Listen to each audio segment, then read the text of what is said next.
Good morning. It is Saturday, November 27th, 5:22 in the morning. Thanks a lot for coming in, getting some energy. And it's a good morning. These weeks, actually these past 3 days, I should say, the weather's been really nice. So I really appreciate that. Coming out, I opened the door. It's one thing I look forward in the morning is when I first open the door on my way out of the apartment, because the door kind of acts like a valve in like an air chamber or a tunnel. And so whenever you open your door, whenever I open my door, a stiff breeze rolls right into your house, and it's kind of like it's been waiting there outside of your front door like an uninvited guest. But he's waiting until you open that, because we've got two doors. We've got a kind of like a screen door, and then we've got our wooden door. So anyway, we'll open the wooden door, and then this nice breeze of air flies right in. Sometimes it's nice, sometimes it's really muggy. But these past 3 days, I opened that front door and I look forward to it recently. It's because it's really cool, and it's kind of like that first blast of fresh air that I get in the morning before I've done anything. So small things that I look forward to in my day, and especially when I can get that little shot of fresh air. Love it. I've been really going deeper into Storyworthy and sharing some thoughts in my head, getting it out on paper. And what Storyworthy or Homework for Life is taking these small little moments from your day that you notice, but you just give it a little bit more thought, and there's a deeper meaning behind it. And so yesterday morning, I was writing up some comments, sending them to my friends, and I noticed that every day there's this older man. He's directly across of where we live. We live in this building, this tower, and then across the street there's another tower, same developers, same style. So basically parallel to where I live. And I see him in the mornings sitting down on his coffee table looking out. And he has one of those round coffee tables that I didn't realize this, but these round coffee tables, you can fold up the legs and you can put the table away. And while he's drinking that coffee, he's looking out the window, and I noticed behind him there's a curtain that's behind him, and the curtain is not supposed to be like that. The curtain normally is a very horizontal. It shades the entire width of the apartment window so that the sun doesn't come in if it gets too sunny or whatnot. But what he does is he presses the curtains to the corner, and then he sits in this corner and he drapes the curtain around him by himself, and he sits there and he drinks his coffee. And I didn't even pick up to that detail until yesterday, because yesterday as I was writing my thoughts, I looked over to about the same level, parallel to my apartment, and I see the table folded up, leaning against the window, and the curtain fully pushed to the sides, so not enveloping that section anymore. And I thought about that. Oh, that's cool. I didn't know that table could move like that. I never paid attention to it. Then I thought, oh, isn't that cool that this older man, every morning he takes a little bit of time to set up the table for himself, and he pulls the curtain around him as he sits down so that it's just him. It's kind of like a little mini vacation in the morning, and it's just him. And I never noticed it before, but behind him, nobody can talk to him, nobody can see him because the curtain is blocking him, and it's just him and the outside world, always looking out, having a coffee in the morning.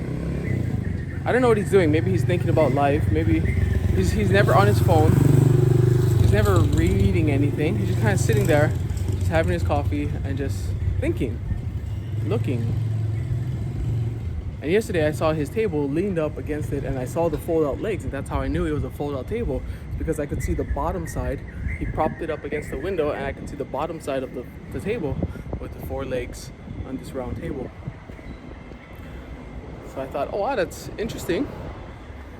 He needs to get some downtime, some alone time for himself. Morning. Sorry, I didn't see him. There's a guy I see every morning, and yeah. Anyway, we usually say hello to each other, but he just walked up. I didn't get a chance to say hello. And if I say morning to him, he doesn't really hear me because I'm speaking English. I should have said something Vietnamese, but it's okay. But every morning, this man needs a little bit of time for himself to have his coffee, to sit there and to think. What's he thinking about? I don't know. But he has his alone time. And that made me think, wow, I'm kind of like him. I kind of need some alone time to think for myself, to come out here, do my walks, talk to the camera like this, kind of get some thoughts out there. I'm really appreciative that I have this alone time to kind of take care of my mind, take care of my health. And I never really used to have this alone time. I guess I could have made this alone time if I wanted to. I never thought about it, never gave it any thought. And this alone time has enabled me to take care of my health, take care of my brain.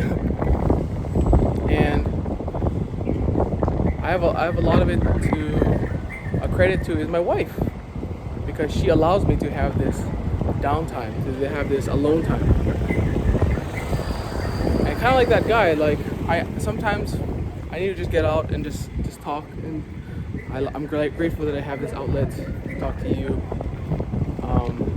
That I have all these thoughts running in my head, and to actually take some time, walk it out, exercise it out, kind of clear my head, and then to put in sequential order these thoughts. I really appreciate having some me time.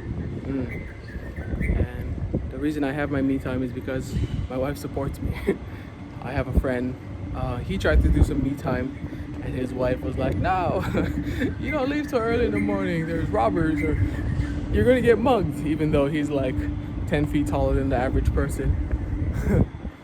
But because I have my wife, and I'd like to think because that man has a family that supports him sitting in front of the curtain in the morning, I like to think that his family supports him and realizes that we all need a little bit of downtime. And it might not be a lot, it might not be hours on end, but just a little bit of me time, think time can really invigorate my day, and can really invigorate your day. Because the rest of the day is going to be crazy. It is. But if I can start off my day with a little bit of time to think, then I feel that day is going to be better off for it. So yeah, that was a little homework for life moment that I had yesterday while sitting on my computer and looking to my right. Saw the table, didn't see the man, but I saw his setup, and made me think of why I'm appreciative of having the time to think and be alone in the mornings, to get some thoughts out of my brain, and to kind of work through my own feelings.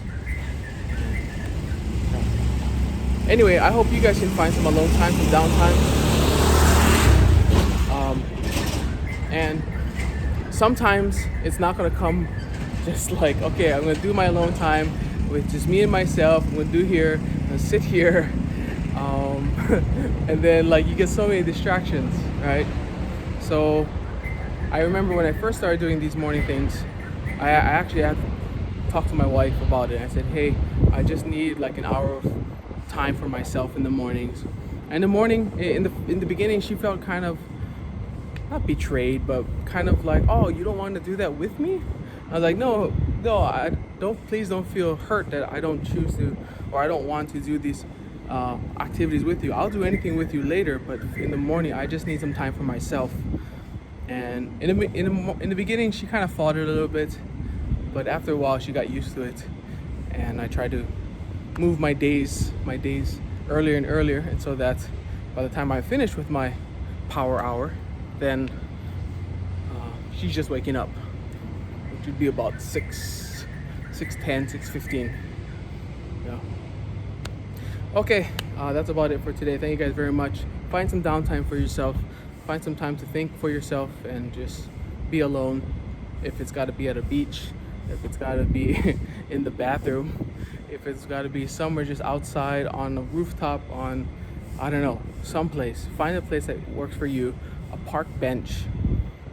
Maybe you have a connection at a bench that you grew up at. Go to that park bench and just sit there. Walk there and then sit there. Oh, that'd be even better. Get some exercise and then sit there. Yeah. You guys are great, awesome. Thank you very much for checking up on me. Try to capture these little moments in your life. They're all around us, and yesterday I was able to log 3 different moments, and so for the rest of my life I can look back on this little entry and say I'm grateful for the time that I have for myself.